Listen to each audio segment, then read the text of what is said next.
جاگدم فنده زخم بوز نگاش زاگانو پروژه کیف ازندی ما کش زاگانو پروژه فرش از بازد دوستو ول مرد زخ وی نکننش و تویز بیسپلات نوله زیانجن دندر ویت خیانش تر بوز نگویست آگ ازن قطعشتو ول مرد هوشه 2 متر ما 1,5 метра кашу хави ваим бой дол хоттар вай то есть за это люди платят деньги и он бахсиног никаман наолчи дарезун фалязибун фехостун мер городо дис комитет мазохт офта мохтом зах навай канам ва ёг захтом нам най офта назохтам ма ҷои бира форстота кашуро набуну буна ил дар зунанҷа وچگان زیانجن چیو ویا خدک در زونه ما ولمر نکسم باید آدم نوم شرخ تزخم بایدم شمای یم مگر ببستم کنم ما اوشرون شگیدر ما بیره فرستاد الکساندر میخالویچ این ایرده ایبون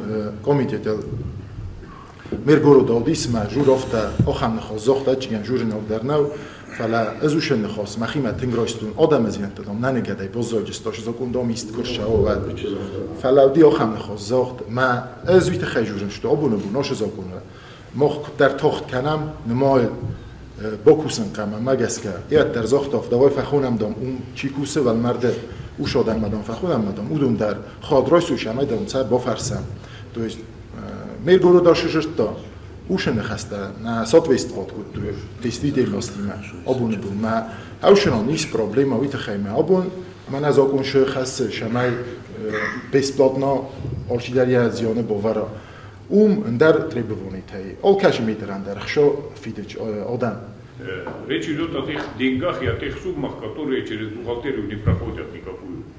За них чеки не дают, никто не расписывается. Просто элементарно человек приходит на Цхинвальское кладбище, находит там главного, смотрящего.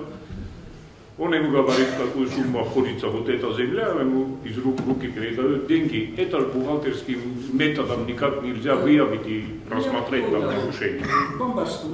Это уголовное преступление. Администрация города дарeze, то что валмарда захвай каненч. Ну однако реакция же на это. Мен аз дабоша, мазохту. Шоло моше законы койскут, ты мез наза питхема. Ахам верино адамай ихшойстуй. Ихшоед. Эштирхшота. Alle zionjinen der любой копектар штырхшо мавиосх шойс мазу верин тазачал вай канач фала даруле коро дорофта маза дасмин борос на ахамита чискот битха розохтуй qomat вестеш стохас чифандар ма гурамови чошта кохам канашмо мана иринай бозош томш